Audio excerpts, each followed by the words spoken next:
सीता अभी 10 साल की ही थी और उसके माता पिता गुजर गए थे। सीता अपने दादी के साथ रहती थी। जब भी सीता दादी को पूछती कि उसके माता पिता कहाँ हैं, तो दादी हमेशा सीता को कहती, आसमान में जो तारे दिख रहे हैं उनमें से ही तुम्हारे माता पिता हैं। रोज रात को सीता तारे देखती और अपने माता पिता को याद करके उनसे बात करती। दादी की उम्र बहुत हो चुकी थी।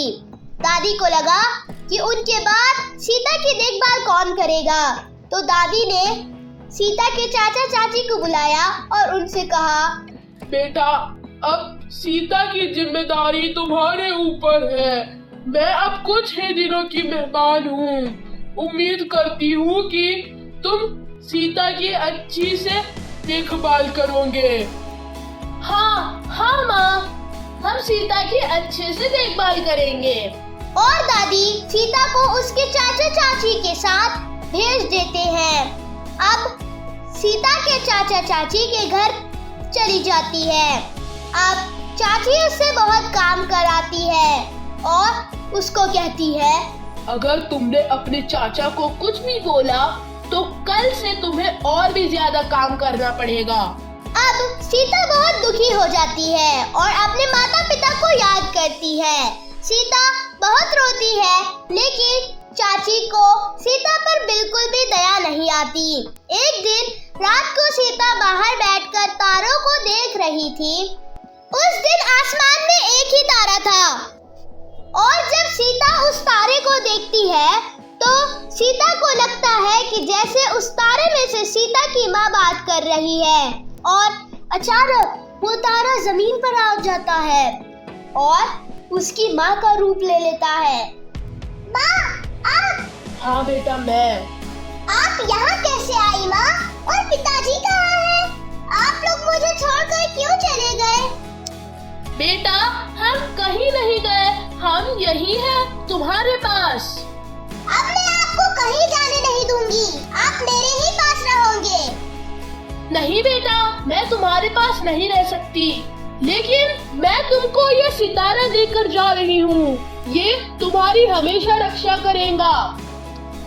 और इतना बोलकर सीता की माँ वापस आसमान में सितारा बन जाती है। सीता बहुत रोती है और रोते रोते बाहर ही सो जाती है। जब सुबह उसकी नींद खुलती है तो उसके हाथ में तारा होता है। वो जल्दी से जाकर वो सितारा छुपा कर रख देती है। आज सीता का जन्मदिन होता है। चाचा सीता को बहुत प्यार करते हैं। वो सीता से पूछते हैं, सीता बेटा, तुमको आज क्या चाहिए? आज तुम्हारा जन्मदिन है ना? हाँ चाचा, लेकिन मुझे कुछ नहीं चाहिए। लेकिन चाचा नहीं मानते और सीता को बाजार लेकर जाते हैं। उसे नए कपड़े और मिठाई दिलाते हैं। सीता बहुत खुश होती है, उसे बहुत अच्छा लगता है। लेकिन सीता की चाची को ये सब बिल्कुल पसंद नहीं आता। जब सीता घर आती है तो चाची उस पर बहुत चिल्लाने लगती है और उससे बहुत सारा काम करवाती है।